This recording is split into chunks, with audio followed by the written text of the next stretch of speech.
text message glowed on my screen, a digital slap in the face that stole the air from my lungs. My mother's words, stark and brutal. "We've changed all the locks on the front door and the gate code. We no longer trust you. My name is Elena Hayes, and I'm 33 years old. I've carved out a successful career as a brand strategist in downtown Philadelphia. But last month, that text from my mother detonated a bomb in the carefully constructed world I knew. We no longer trust you." I stared at the phone, my reflection a pale, shocked stranger in the dark screen. I'd always been the reliable one, the responsible daughter, perpetually in the shadow of my younger sister, Chloe. But this was a new level of cruelty. They hadn't just locked me out.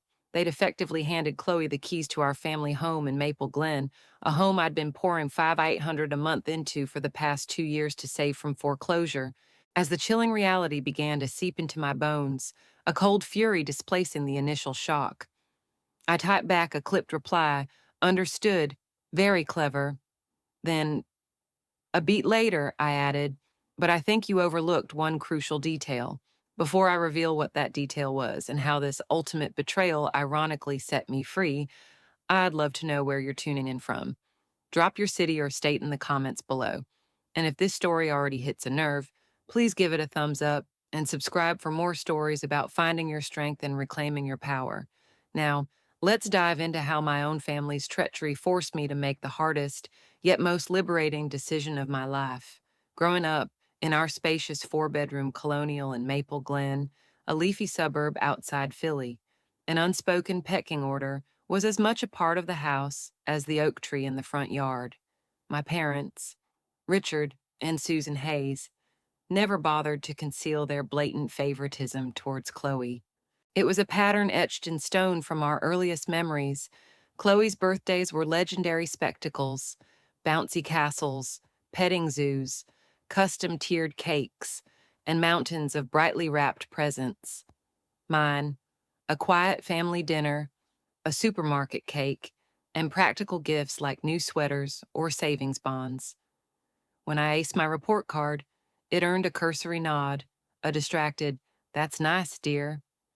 But when Chloe scraped a C+ in algebra after weeks of my mother drilling her, champagne corks practically popped. "Chloe just needs a little more encouragement, darling," Mother would coo, her voice laced with a sweetness that never quite reached me. Whenever I dared to question the glaring disparity, "You're so naturally capable, Elena, you don't require the same coddling." By the time I hit high school, I'd reluctantly accepted my designated role. I buried myself in academics, building a future I knew I'd have to secure on my own. Validation at home was a currency I'd never possess in abundance. Chloe, meanwhile, blossomed into the family's golden child, beautiful, charming, and utterly irresponsible, prone to dramatic meltdowns and financial crises that our parents would invariably rush to fix. 3 years ago, our grandparents passed away, one shortly after the other. They left the Maple Glen house, our ancestral home, to the entire family, not just to my parents. It was a subtle but clear message. My grandparents had always seen the imbalance, the quiet ways I was dismissed. I believed this was their way of trying to ensure I wouldn't be completely overlooked. We all continued living as before, but that deed held a silent promise. After college, I threw myself into my career with a vengeance. Hard work and sheer grit saw me climbing the corporate ladder. Chloe, on the other hand, drifted between entry-level jobs, usually rage quitting when things got too stressful. Now, she married Liam, a guy as charming and allergic to hard work as she was, both convinced the world owed them a life of effortless luxury. Then, 2 years ago, the bombshell my parents were facing foreclosure. Years of bailing Chloe out, coupled with my father's poorly timed business ventures, had decimated their finances. The 5,800 monthly mortgage on the family home was suddenly an insurmountable peak. During a tense Sunday dinner, they laid out their predicament, tears welling in my mother's eyes. Despite everything, the thought of losing that house, a repository of my grandparents' love and some of my few genuinely happy childhood memories, was unbearable. I can cover the mortgage payments, I offered, the words out before I'd fully processed their weight, until you get back on your feet. Relief washed over their faces, so potent it was almost indecent, but gratitude, that was a rarer commodity in our household, especially when it came to me. It was as if they'd expected it, the dutiful daughter stepping in to clean up the mess. To make those payments, I shelved my own dreams of a downtown condo. I slashed my personal spending, saying goodbye to vacations, dinners out, even my favorite spin classes. I took on freelance consulting gigs on weekends, burning the candle at both ends. The financial strain was immense, but I told myself it was temporary, a necessary sacrifice to save our heritage. Every Sunday, I'd still make the pilgrimage to Maple Glen for family dinner. The script never changed. Chloe, with Liam now in tow, would hold court, regaling everyone with her latest trivial pursuits, while my significant career milestones were met with polite, vacant smiles. My best friend, Olivia, was baffled by my unwavering loyalty. "They're bleeding you dry, Elena," she'd state bluntly over our weekly coffee. "You're paying the mortgage on a house you don't even live in, and they treat you like a walk-in ATM. It's financial abuse." My boyfriend, Mark, was more diplomatic, but his concern was palpable. "I just wish they'd see how much you do for them, how much you're worth," he'd murmur, holding me close after I'd returned from those dinners, emotionally depleted. Still, I wired the money each month. Family obligation, I reasoned, transcended fairness. The house was worth it, or so I thought. Lately, however, an unsettling shift had permeated the family dynamic. My parents had become more secretive. Hushed conversations would abruptly cease when I walked into a room. Chloe was over at the house constantly, disappearing with my mother for hushed, conspiratorial chats. I tried to ignore the warning bells, focusing on keeping the peace and the payments flowing. Never, in my wildest nightmares, did I imagine my dedication would culminate in a text message barring me from the very home I was single-handedly keeping afloat. But family ties are a tangled web, and mine, I was about to discover, was on the verge of snapping completely. The Sunday dinner before the world tilted on its axis began like any other. I arrived at 6 p.m. sharp, a decent bottle of Cabernet in hand and a cheesecake from a bakery my mother only pretended to enjoy. Conversation eddied around Chloe's latest passion, artisanal pottery, while my update on a major campaign launch was met with distracted nods. As we migrated to the living room for coffee, my father cleared his throat, his telltale sign for an impending announcement. "We have some news," he began, a nervous smile playing on his lips as he glanced at Chloe, who was practically vibrating with ill-concealed excitement. My mother reached out, squeezing Chloe's hand. "Chloe and Liam are going to be moving into the house with us." I blinked, the words taking a moment to register. "Moving in? What about their apartment?" "Their lease is up," my mother explained, a little too brightly. "And honestly, this house is far too big for just your father and me. It's the sensible thing to do." "Financially, it just makes sense," Liam chimed in, though his gaze skittered away from mine. I nodded slowly, a knot tightening in my stomach. "I see. And the mortgage, I assume they'll be contributing, since I'm still covering the full $5,800. A thick, uncomfortable silence descended, so heavy you could feel it. My father shifted uneasily in his armchair. My mother suddenly found the pattern on her coffee cup utterly fascinating. "Well," my father finally stammered, "we were thinking, since you're doing so remarkably well in the city, Elena and Chloe and Liam could really use the stability right now to get properly established." "What your father is struggling to articulate," Mother interjected, her voice suddenly firm, her gaze flicking towards me with a chilling resolve, "is that Chloe deserves this house. She's always been so deeply connected to it, and you, with your life in Philadelphia, you don't really need it. Do you?" The word struck me with the force of a physical blow. Deserves the house. I've been paying the mortgage for 2 solid years, I said, my voice dangerously quiet. That's over $139,000 I've poured into a house that now apparently belongs to Chloe. Don't be such a drama queen, Elena, Chloe scoffed, rolling her eyes with practiced disdain. It's not like you can't afford it. Besides, Mom and Dad always intended for me to have the house. It was just a matter of time. Is that true? I demanded, my eyes locking onto my parents. Neither could meet my gaze. Their silence was a deafening confirmation. A cold rage, sharp and clarifying, began to burn through the hurt. I think I should go, I said, my voice surprisingly steady, as I gathered my purse. You always do this, Chloe accused, her voice rising. The moment things don't go your way, you storm off instead of supporting the family. I paused at the doorway, turning back to face them, my heart hammering. Supporting the family is exactly what I've been doing, financially, at least. But I'm beginning to think, I said, my gaze sweeping over their stunned faces. That's been a monumental mistake. That night, I shattered on Mark's shoulder, a torrent of years of suppressed frustration, hurt, and resentment pouring out. They don't even see it, I sobbed. They genuinely believe Chloe is entitled to everything without lifting a finger. Then, maybe, Mark said gently, his arms a strong anchor, it's time to stop enabling them. Elena. For the next week, I screened their calls. My mother sent a few guilt-laced texts, prattling on about family harmony and the sacrifices everyone must make.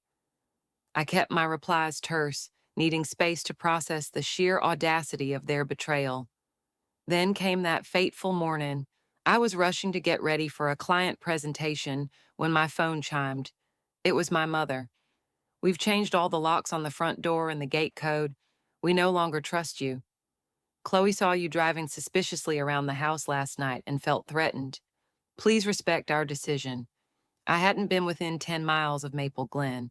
The accusation was a blatant, clumsy fabrication, a transparent pretext for their premeditated cruelty. My hands trembled as I read the message again and again. Disbelief warred with a white-hot fury. I immediately called Olivia. No, they changed the locks. I choked out, the words catching in my throat. They've locked me out of the house I'm paying for because Chloe manufactured some lie about me threatening her. That's it. Olivia's voice crackled with indignation. This isn't just the last straw. Elena, they've burned down the whole damn barn. You need to stop being a doormat for these emotional vampires. What am I supposed to do? I whispered, though a cold, hard resolve was already crystallizing in my gut. Cancel the payments, Olivia said, her voice unequivocal. Now, they can't lock you out and still expect you to foot the bill. That's certifiably insane. Mark helped me navigate the ensuing emotional maelstrom, talking me down from panic attacks and reinforcing the validity of my decision when insidious doubts crept in. You didn't abandon them, Elena, he'd say, his gaze firm and unwavering. They locked you out of a house you were paying for. Anyone in their right mind would do the same. Not 3 weeks after I'd stopped the mortgage payment, I agreed to meet Aunt Caroline for coffee. Unlike the rest of the clan, she'd always maintained a semblance of fairness in her dealings with Chloe and me. I wanted to hear your side, dear, she said gently after we'd ordered, because what I'm hearing from Richard and Susan, well, it's not adding up. I showed her the text, the one about the locks. Then I laid out the whole sordid tale, including the 2 years of mortgage payments, the broken promises, everything. Aunt Caroline listened, her expression growing increasingly troubled. She sighed, a deep, weary sound. I had a feeling it was something like this, she confessed. You should know, Elena. Chloe has been working on your parents for months, whispering in their ears, telling them you're resentful, that you've been making veiled threats about taking the house away from them. What I never said anything remotely like that. I gasped, horrified. I know, dear. She nodded sympathetically. But Chloe can be remarkably persuasive when she wants something. She and Liam are in dire financial straits, you know, both out of work for months. I suspect they saw the house as their golden parachute, and you, unfortunately, as the obstacle. This revelation sent a fresh wave of nausea through me. I hadn't just been propping up my parents, I'd been unwittingly bankrolling Chloe's scheme to oust me from my own family. Meanwhile, the bank had dispatched its first formal notice of non-payment. My mother, with breathtaking audacity, forwarded it to me via email with a single, curt line, "Please rectify this. Elena." Not a word of apology, no acknowledgement of their egregious actions, just the same old expectation that I would magically fix everything. For the first time, the concept of permanent estrangement from my family began to take root in my mind. The thought was a strange cocktail of profound grief and intoxicating relief. I discussed it with my therapist, Dr. Ramirez, during our weekly sessions. Estrangement is a significant step. Elena, she cautioned, her voice gentle but firm. But it's crucial to remember that healthy relationships are built on mutual respect. Sometimes, creating distance is the only viable path to self-preservation. As the days bled into weeks, my resolve solidified. Mark was my rock, bolstering my courage whenever self-doubt gnawed at me. "They're banking on your guilt, Elena," he pointed out. "They've conditioned you your whole life to put their needs above your own. Breaking that deeply ingrained pattern is incredibly hard, but it's absolutely necessary." He was right. With every manipulative text, every refusal to acknowledge their wrongdoing, my family was merely cementing my decision. The mortgage payment had been the last frayed thread connecting us. Now that I'd severed it, I was finally seeing the true toxic nature of our relationship.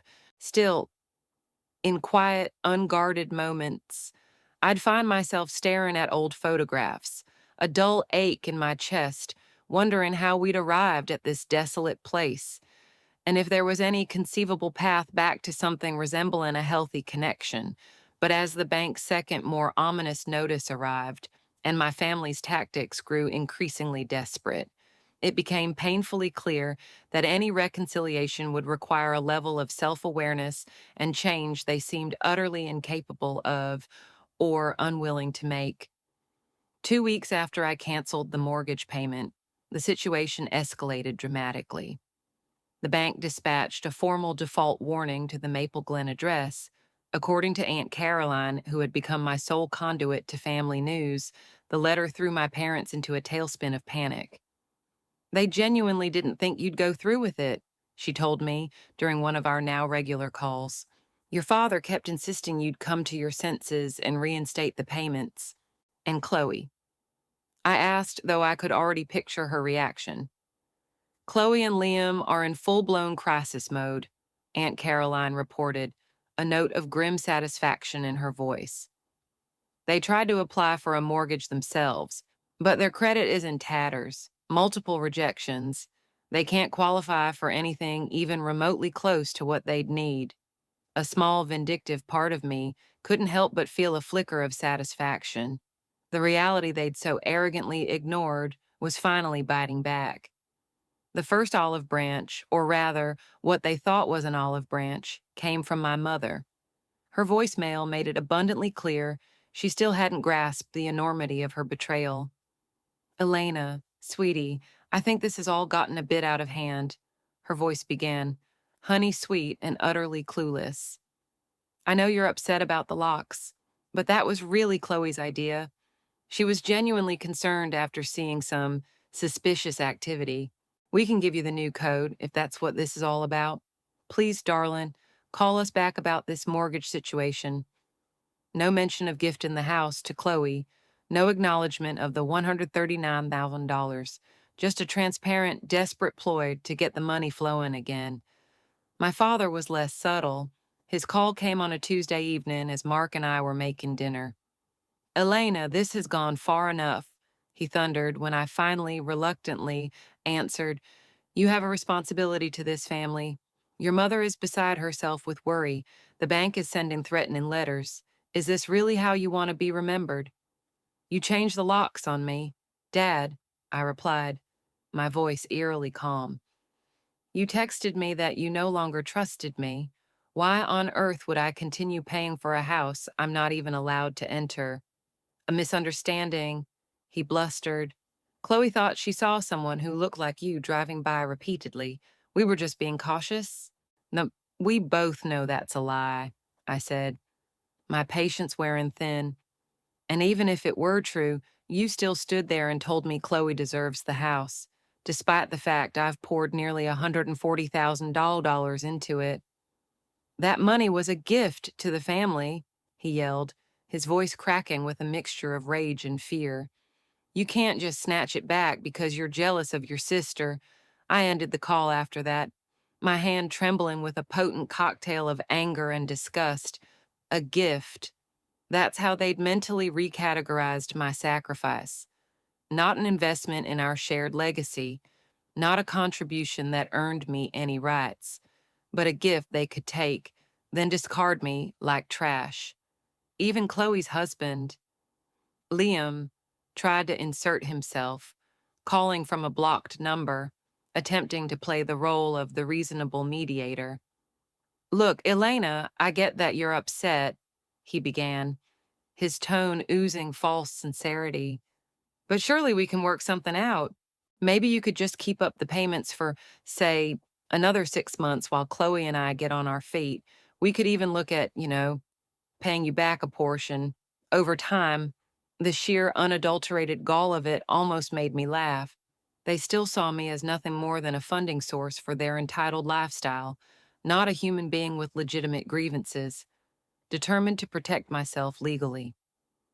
I scheduled a consultation with Amelia Vance, a highly recommended family law attorney Aunt Caroline knew. Based on what you've shown me, Amelia confirmed after meticulously reviewing my documents and texts, you have absolutely no legal obligation to continue these payments. The mortgage is in your parents' names, not yours. You've been making voluntary contributions. But could they sue me for stopping? I asked, voicing my deepest anxiety. They could try, she conceded with a wry smile, but they'd have an exceptionally weak case. Do you have any documentation indicating these payments were intended as loans rather than gifts? I pulled out my phone and showed her the initial text exchanges with my father from 2 years prior. In one critical message, he'd written, "We appreciate you helping with the mortgage until we get back on our feet. Elena, we'll make it up to you somehow." This is excellent. Amelia nodded, her expression sharpening.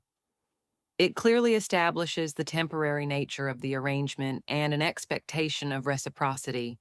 I'd also advise you to print out all your bank statements showing these payments, along with any other correspondence regarding the house and your financial contributions. Armed with this legal reassurance, I met with a financial advisor, reviewing my now unburdened finances. He smiled. If you continue saving at this rate, Elena, he told me, tapping his pen on the projection chart, you could have a down payment for your own place within 6 months. The amount you were channeling into their mortgage, if redirected into your own investments, will make a transformative difference to your financial future.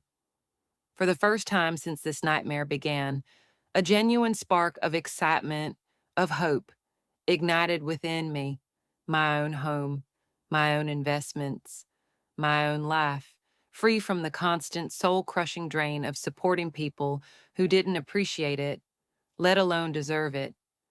The family's desperation mounted as the bank's deadline loomed. Aunt Caroline informed me, her voice tinged with disbelief, that my parents had even attempted to access my online banking, a move that, thankfully, triggered a fraud alert my bank promptly shut down. They're getting reckless. Elena, Aunt Caroline warned. Susan mentioned asking your cousin David. You know how aggressive he can be to talk some sense into you. I immediately blocked David's number. Then, on Amelia's advice, I blocked most of my extended family, excepting Aunt Caroline, whose integrity I still trusted. The situation took an even darker, more insidious turn when Chloe somehow managed to get my boss's direct line. She called him, spinning a wild, defamatory tale about me suffering a severe mental breakdown and needing urgent intervention. Fortunately, my stellar work record and professional demeanor spoke for themselves. My boss, a decent man named Mr. Henderson, was more concerned for my well-being than suspicious of my capabilities. Your sister called, he mentioned, almost casually. During our weekly one-on-one, his brow furrowed with a mixture of concern and confusion. She sounded rather agitated.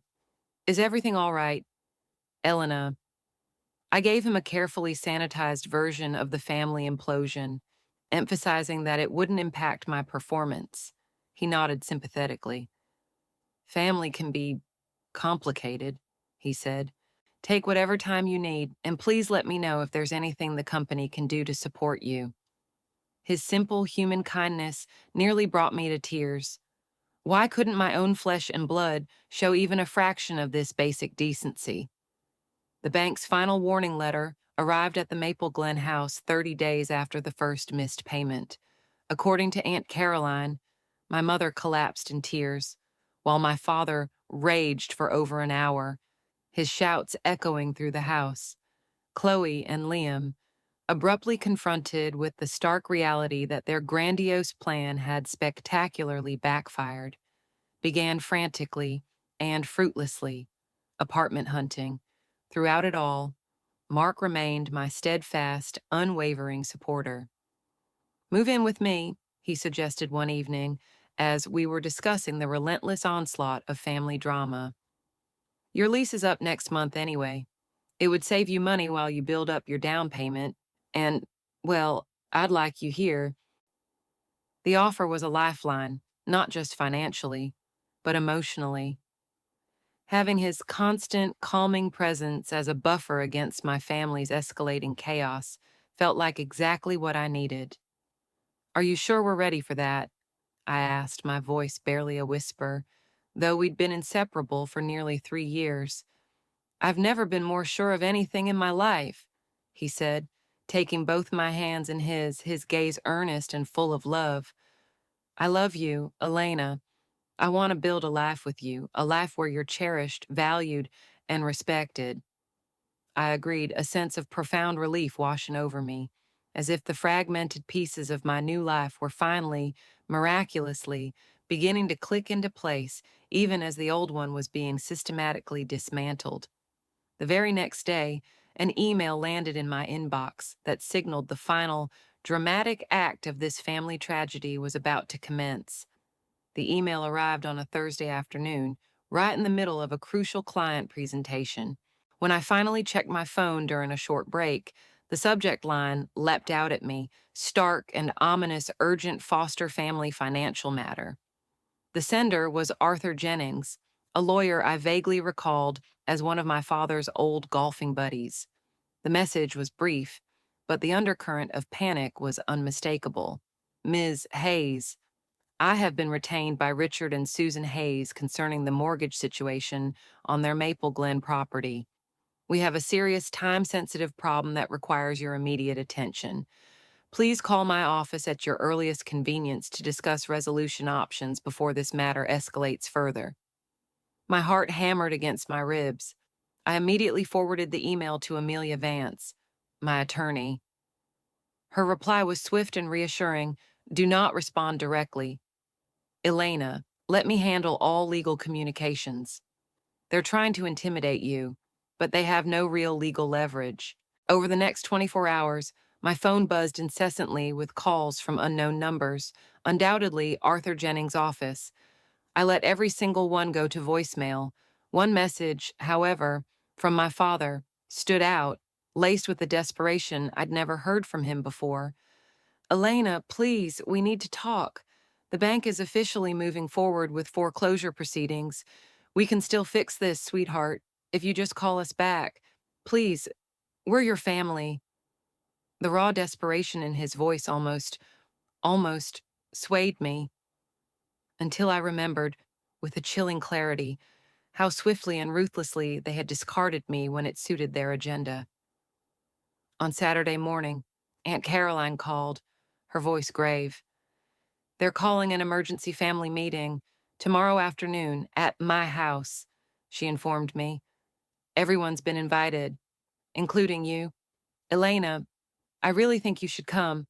It's time to clear the air, once and for all." I hesitated, torn between the yearning for complete separation and an undeniable, visceral need for closure. "Will Chloe and Liam be there?" I asked, dreading the answer. "Yes, along with your parents and a few others. Arthur Jennings might attend as well." After anxious consultations with both Mark and Amelia, I decided to go, but on my terms, Mark would accompany me, a silent pillar of support, and I would bring my meticulously organized folder printouts of every mortgage payment, copies of the damning text messages, and my father's crucial early text promising to make it up to me. Amelia prepped me for potential legal bluffs and reminded me of my rights. "Remember, Elena," she emphasized, her voice firm, "you are entering this situation from a position of strength, not weakness. They need you far, far more than you need them." Sunday afternoon arrived with an almost cinematic sense of foreboding. As Mark and I pulled up to Aunt Caroline's familiar colonial, several cars were already parked haphazardly along the curb, including my parents' sedan and Chloe's flashy SUV. I took a deep, steadying breath, clutching my folder of documents like a shield. "We can leave any time you want, Elena," Mark murmured, squeezing my hand reassuringly. "Just say the word." Aunt Caroline greeted us at the door, her smile strained but sympathetic. She led us into her spacious living room, where the family had assembled like characters in a tense stage play. The low hum of conversation ceased abruptly the moment I stepped into the room. My mother's eyes were swollen and red-rimmed from crying. My father looked haggard, new streaks of gray striping his temples that hadn't been there a month ago. Chloe sat ramrod straight beside Liam, her face a mask of barely suppressed fury. Also present were my Uncle David, Aunt Martha, and Arthur Jennings, who looked distinctly uncomfortable in his casual Sunday suit. "Elena," my father began, standing awkwardly, his voice hoarse. "Thank you for coming." I nodded curtly but remained silent, taking a seat directly across from them, Mark a solid presence by my side. "I think we all know why we're here," my father continued, his gaze sweeping a mile around the room. "The bank has initiated foreclosure proceedings on our home. We have 60 days to bring the mortgage current before they move forward with a sale." "I fail to see how this concerns me," I stated, my voice cool and level, surprising even myself. "As you've all made abundantly clear, it's your house, not mine." My mother let out a small, choked sob. "Elena, please, this is our family home, your grandparents' legacy. How can you just let it go so callously?" "I didn't let it go," I replied, my voice hardening. "You locked me out of it." "There's a significant difference," Arthur Jennings cleared his throat officiously. "Ms. Hayes, your parents have explained that you were making voluntary contributions to the mortgage payments, for which they were deeply grateful. However, the abrupt and unnotified termination of these payments has created a significant, unforeseen hardship." I opened my folder, extracting the printout of that text message. "Would you care to see the notice I received, Mr. Jennings?" I asked, my voice dripping with sarcasm as I slid the paper across the coffee table. The one informing me that they'd changed all the locks and the gate code because they no longer trusted me. His eyes widened almost imperceptibly as he read the damning words. I I wasn't aware of this specific communication." "Of course, you weren't," I retorted, a bitter laugh escaping me.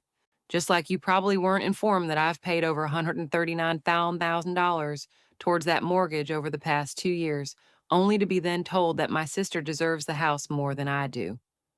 Chloe could no longer contain her simmering rage. "This is so typical," she spat, her voice shrill. "You're always the victim, aren't you? Elena, always keeping score, always holding grudges. So what if they gave me the house? You don't even live there. I don't live there, I shot back, my own anger flaring, because I couldn't afford both their mortgage payments and rent on my own apartment in the city I sacrificed, buying my own place to save our family home. Chloe, what exactly have you contributed, besides drama and debt? Liam attempted to intervene, his voice placating. Now, this isn't productive. We need to focus on solutions. Elena, if you could just resume the payments, even temporarily.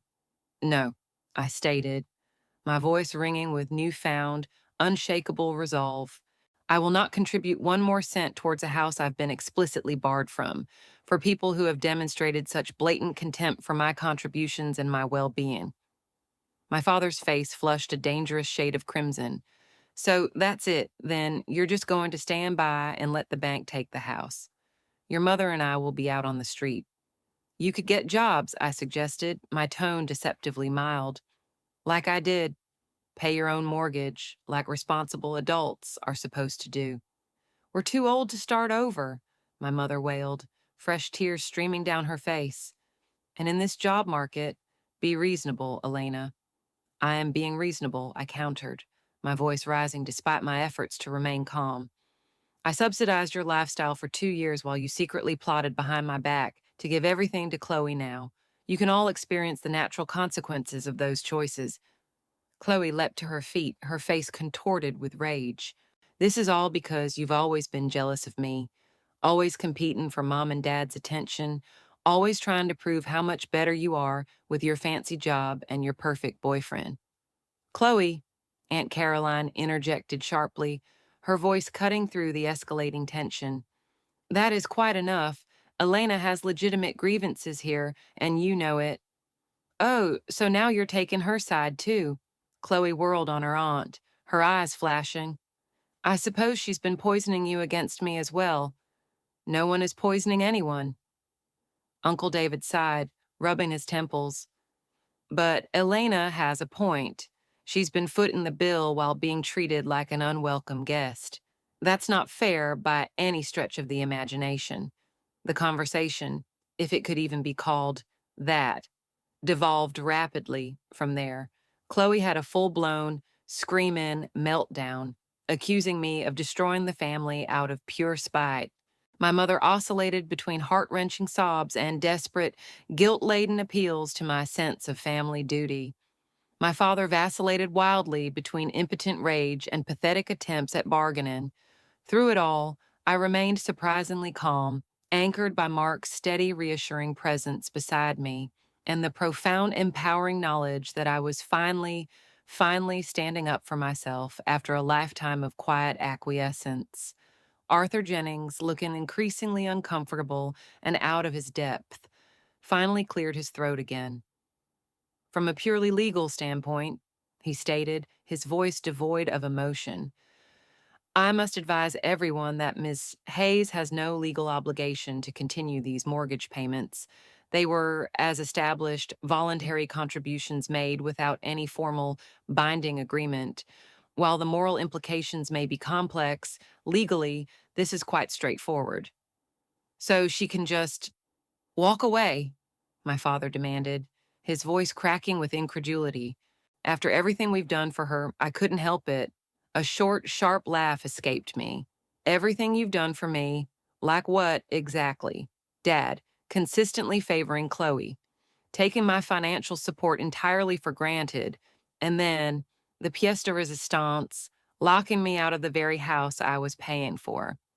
The room fell into a stunned, suffocating silence as the unvarnished truth of my words hung heavy in the air.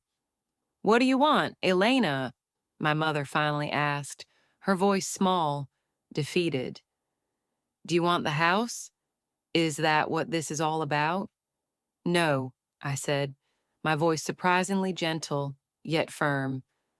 Honestly, Mom, I don't want the house. I don't want anything from any of you anymore. Except I just want to be free. Free of this toxic, dysfunctional dynamic where I give and give and give, and I'm still treated like I'm invisible. Like, I don't matter. I stood up then, gathering my documents. my movements deliberate. I'm done being the family ATM. I'm done being the eternally responsible one who sacrifices everything while Chloe gets a free pass. I am done, I declared, my gaze sweeping over their stunned faces. With all of it. You can't just walk away from your family, Chloe shrieked, her voice hoarse, as Mark and I headed for the door. I paused, turning back one last time, my heart aching but my resolve unbroken. You all walked away from me the moment you changed those locks and sent that text, I said quietly. I'm just making it official. As Mark and I drove away from Aunt Carolyn's house, a strange sense of emptiness mingled with an exhilarating, almost dizzying sense of liberation. 33 years of family history, of striving to earn a love and approval that was so effortlessly bestowed upon my sister, had culminated in this one irrevocable moment of separation. Are you okay? Mark asked softly, reaching for my hand. No, I admitted, tears finally beginning to stream down my face. But I think I'm going to be.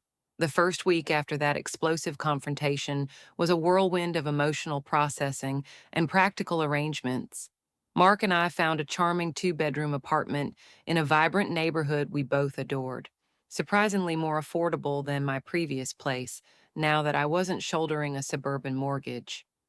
Moving in together felt like the first tangible step towards constructing my new independent life.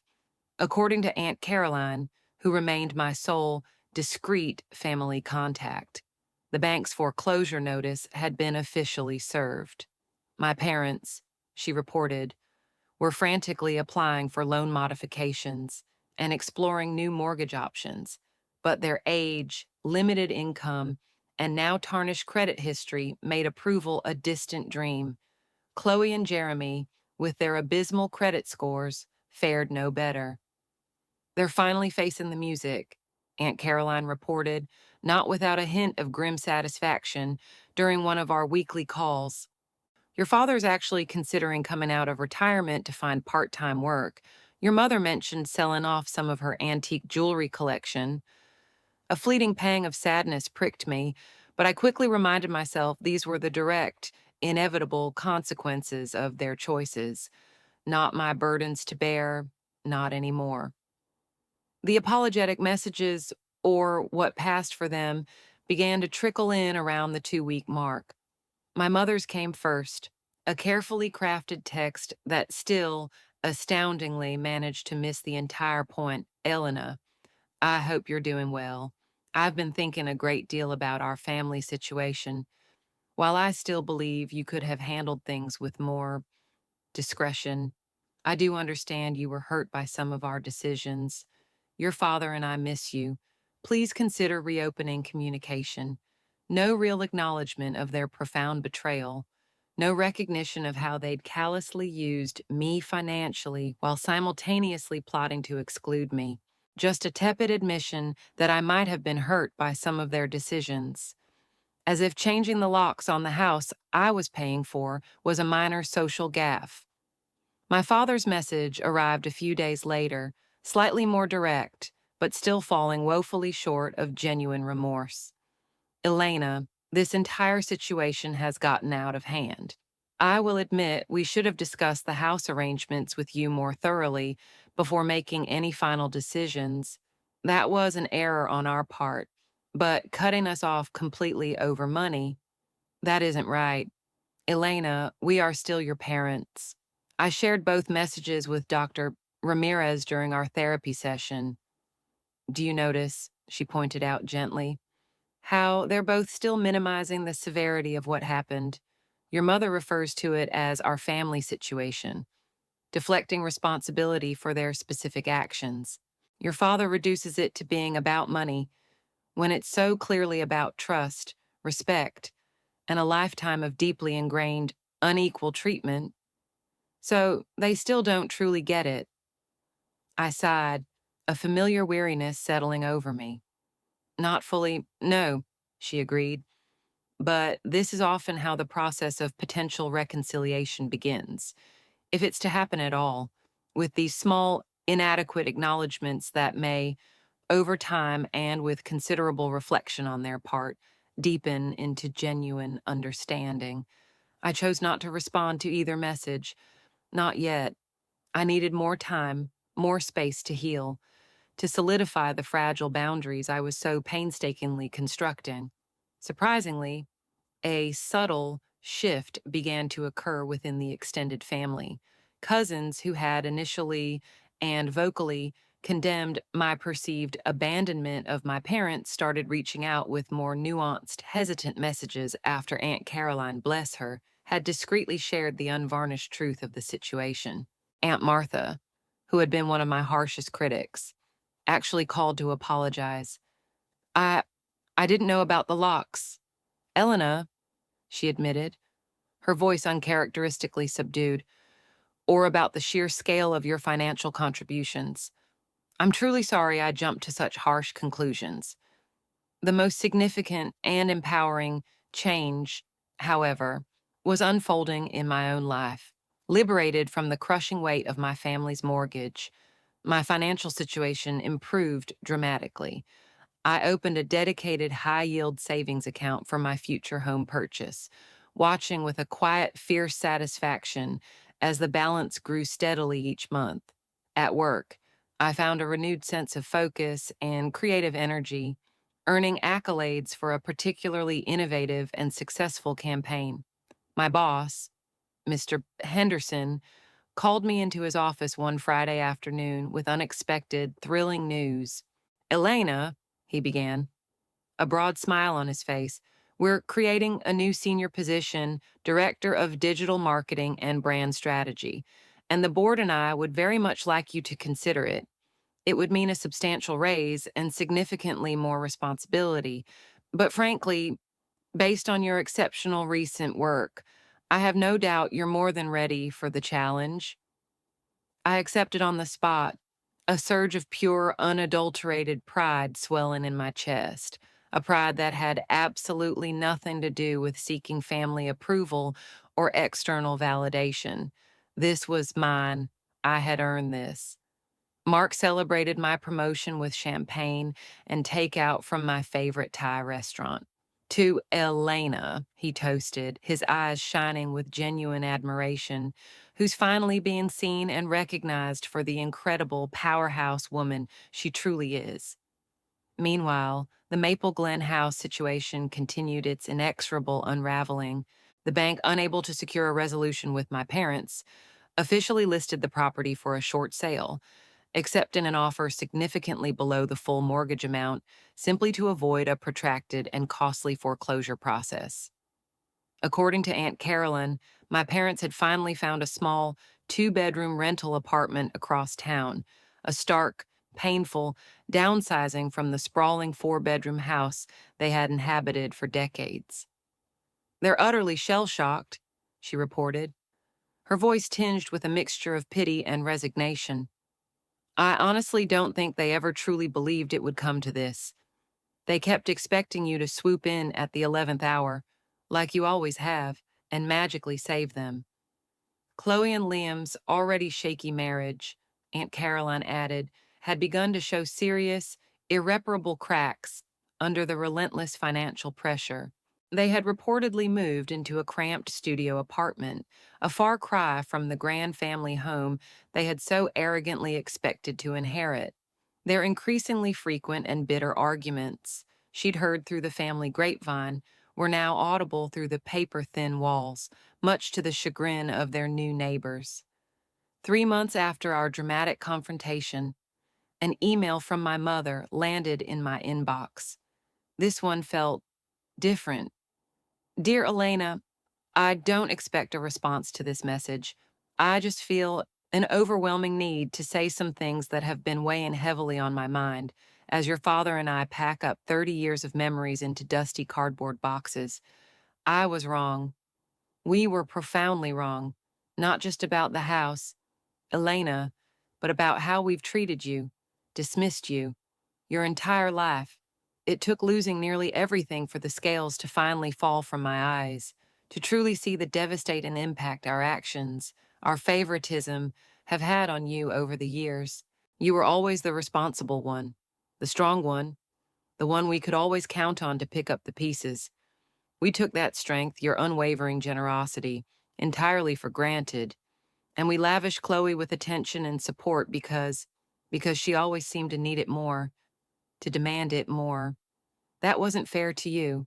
It was a terrible, damaging unfairness, and I see that now with painful clarity. I'm not asking for your forgiveness, nor am I asking for financial help. Those bridges, I fear, may be permanently burned, and we have no one to blame but ourselves. I just needed you to know that I finally, truly recognize my profound failures as your mother, and I am so deeply, deeply sorry for the immense pain we have caused you. Love, always. Mom. I read the email over and over, tears streaming unchecked down my face. It was the first genuine, unequivocal acknowledgement of the deeper, systemic patterns of dysfunction that had led to our painful estrangement. I didn't reply immediately. I couldn't. I needed time to process this unexpected, seismic shift, but I saved the email. I didn't delete it. Mark and I began house hunting in earnest, exploring neighborhoods, dreaming of a place that could be truly, unequivocally ours. The sheer freedom to choose based on our own desires and needs, rather than being tethered to someone else's expectations or obligations, felt utterly exhilarating. "What do you think about this area?" Mark asked one sunny Saturday afternoon, as we drove through a charming, tree-lined enclave we hadn't previously considered.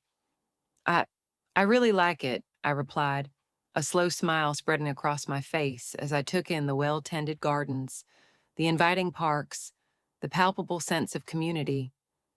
"It feels like somewhere we could genuinely build a life." "That's exactly what I was thinking," he said, his eyes crinkling at the corners as he reached over and took my hand. 6 months after I canceled that fateful mortgage payment, I agreed to meet my mother for lunch. We chose a neutral, unassuming cafe, geographically halfway between our respective new homes. The conversation was awkward at first, tiptoeing around the edges of polite small talk, the weather, current events, Aunt Caroline's upcoming charity auction. Eventually, inevitably, she steered the conversation towards the unspoken purpose of our meeting. "I want to apologize again. Elena," she began, her voice softer, more hesitant than I'd ever heard it, "not just for the horrendous house situation, but for everything, for always making you feel like you were second best, for taking your incredible generosity for granted, for, quite frankly, not being the mother you deserved." I nodded slowly, acknowledging her words without immediately offering the absolution she so clearly craved. "I appreciate you saying that, Mom. It it does mean a lot to hear you finally recognize those patterns." "I've been seeing a therapist," she admitted then, the confession hanging in the air, surprising me. "She's helping me understand how my own upbringing, my own unacknowledged issues, so deeply and negatively affected how I parented you and Chloe. It doesn't excuse what I did, not for a second, but I am trying, truly trying, to be better." We talked for nearly 2 hours that day, more honestly and openly than we ever had in my entire life. She spoke of the humbling challenges of downsizing, of my father's quiet struggle to accept their diminished circumstances, of Chloe's increasing instability as her marriage to Liam publicly disintegrated. I, in turn, shared carefully curated details about my own life, my promotion, our exciting house hunt, my ongoing therapy with Dr. Ramirez. I maintained firm boundaries, consciously steering the conversation towards healing and understanding, rather than allowing it to slip back into the familiar, toxic dynamic of guilt and obligation. As we prepared to leave, she asked, her voice laced with a tentative hope, "Do you think, do you think we could perhaps do this again sometime?" I considered her question carefully, thoughtfully. "Maybe, Mom," I replied, offering a small, non-committal smile. "Let's just take it slowly." It wasn't forgiveness, not yet, not fully, but it was an opening, a tiny, fragile crack in the formidable wall I had so necessarily built to protect myself, Whether it would ever lead to a true, healthy reconciliation remained to be seen. But for the very first time, I felt I was approaching my family relationships entirely on my own terms, not from a place of ingrained obligation or crippling guilt. That evening, reflecting on the tumultuous journey of the past 6 months with Mark, I marveled at the transformation. I never ever thought I'd be in this position, I admitted, my voice thick with emotion. Financially stable, emotionally stronger, even even actually considering the possibility of having my mother back in my life, albeit on completely new, non-negotiable terms. You stood up for yourself, Elena, he said simply, his arm around my shoulders. Everything else, all these positive changes, followed from that single, courageous act. And he was right. That one terrifying act of refusing to continue being exploited, of choosing my own well-being over their insatiable demands, had rippled outward, transforming not just my family dynamics, but the entire trajectory of my life. I had unearthed a strength I never knew I possessed, and discovered boundaries I hadn't realized I so desperately needed. As agonizingly difficult as the journey had been, I wouldn't change a single painful step of it. Some relationships had been irrevocably severed, others were being cautiously, painstakingly transformed, but through it all, I had finally found my voice, and with it, my intrinsic, undeniable value. And that, I realized, was worth more than any house, any inheritance could ever be. The sunlight streams through the expansive bay windows of our new home, painting warm, dancing patterns across the gleaming hardwood floors. Mark and I have been here for 3 wonderful months now, gradually, joyfully, transforming this charming 3-bedroom craftsman into our personal sanctuary. It's smaller, cozier than my parents' sprawling old house in Maple Glen, but it's perfectly, wonderfully ours, with ample room for a dedicated home office for me, a music studio for Mark, and eventually, perhaps, a bright, cheerful nursery. A full year has passed since I made that life-altering decision to cancel the mortgage payment, a decision that triggered the inevitable collapse of my family's carefully, cruelly constructed hierarchy. Looking back, I barely recognized the woman I was then, so starved for a crumb of approval, so desperate for a sliver of the love that was so freely, unthinkingly lavished upon my sister, that I was willing to financially cripple myself in the vain hope of earning it. The Maple Glen house was sold at a significant loss, with new owners, a vibrant young couple with twin toddlers. My mother informed me, moving in 6 months ago. They're planning, apparently, to renovate the outdated kitchen and add a sunny playroom. Sometimes, when I'm in the area for a client meeting, I drive by, a strange pang in my chest as I see their children's brightly colored toys scattered across the lawn where Chloe and I once played. There's a poignant, almost cleansing symmetry to it, a new family forging their own fresh memories, unburdened by the heavy, suffocating weight of our particular brand of dysfunction. My parents have, with varying degrees of grace and resistance, adjusted to their more modest lifestyle. My father initially chafed under what he perceived as a significant loss of status, but his part-time consulting work has, surprisingly, given him a renewed sense of purpose and much-needed structure. My mother, even more surprisingly, has embraced the art of downsizing with an almost fervent enthusiasm, discovering a latent talent for making their small rental apartment feel cozy, stylish, and genuinely welcoming. Our relationship remains tentative, a fragile seedling, but it is undeniably improving. We exchanged Christmas cards and now trade occasional, carefully worded text messages. 3 months ago, I agreed to have dinner at their apartment, bringing Mark as both my steadfast support and a crucial emotional buffer. The conversation remained largely superficial, navigating safe, neutral topics: my mother's new volunteer work at the local library, my father's surprisingly successful fishing trips with his retiree group. It was pleasant, uneventful, which in itself felt like a monumental victory. Chloe's story, predictably, took a decidedly different more turbulent turn, her tempestuous marriage to Liam imploded spectacularly under the combined weight of their financial hardships and relentless mutual blame casting. They separated 4 months ago, with Liam reportedly retreating to his parents' home in Colorado, tail between his legs. Chloe now resides in a cramped, run-down studio apartment on the outskirts of the city, working, I'm told, as an administrative assistant at a local insurance office, a stark, brutal come-down from the privileged, entitled life she had always envisioned for herself in the grand family home. We haven't spoken directly, though she still occasionally, when she's clearly been drinking, unleashes a barrage of bitter, incoherent text messages, accusing me of single handedly destroying the family out of pure, unadulterated jealousy. I've learned, with Dr. Ramirez's help, to let these toxic little darts roll off me, recognizing them for what they are, pathetic projections of her own profound disappointment and self loathing, rather than any accurate reflection of reality. My final session with Dr. Emily Ramirez was last week.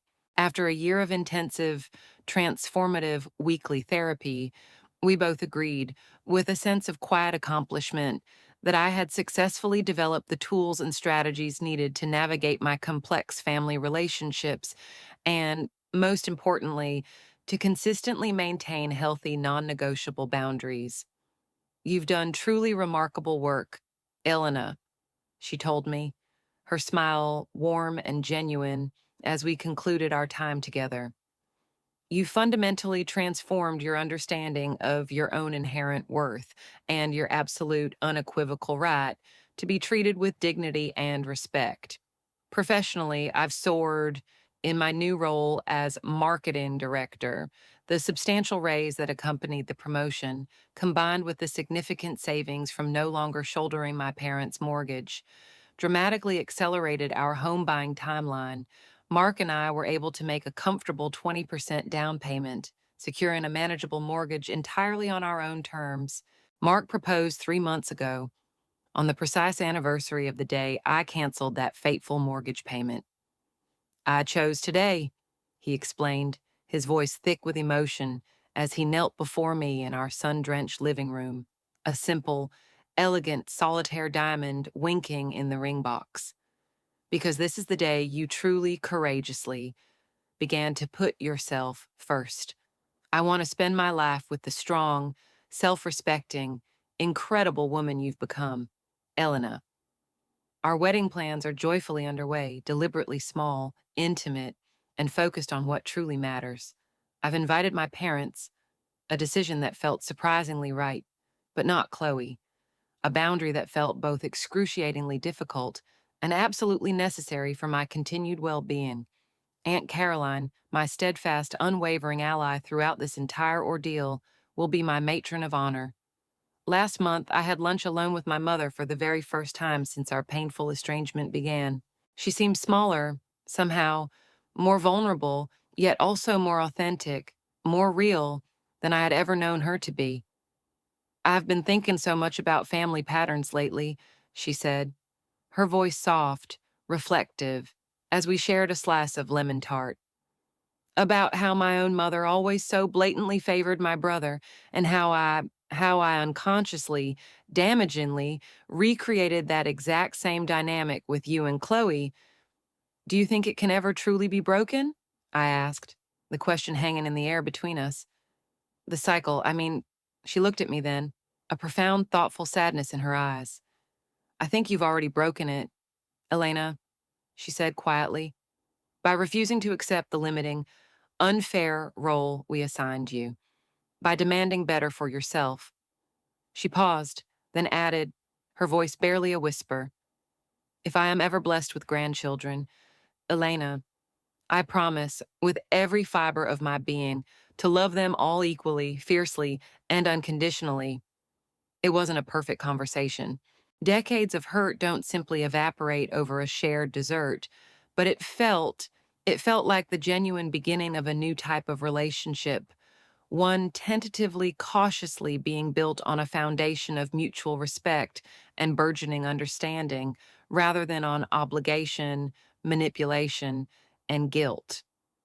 As I reflect on this extraordinary transformative journey, I realize the most profound lesson wasn't solely about family loyalty or even the vital importance of standing up for myself.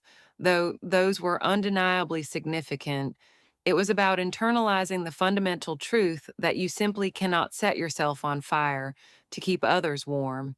That true love, whether familial or romantic, is a reciprocal dance of respect and mutual support, not a one sided drain of sacrifice and exploitation. I no longer harbor a burning anger towards my family. Though I maintain careful, vigilant boundaries, I understand now, with a clarity that only distance and healing can provide, that my parents did the best they could with the limited emotional tools and unresolved issues they themselves carried. And Chloe is, in many ways, a tragic product of the deeply unbalanced, unhealthy system they unwittingly, or perhaps willfully, created.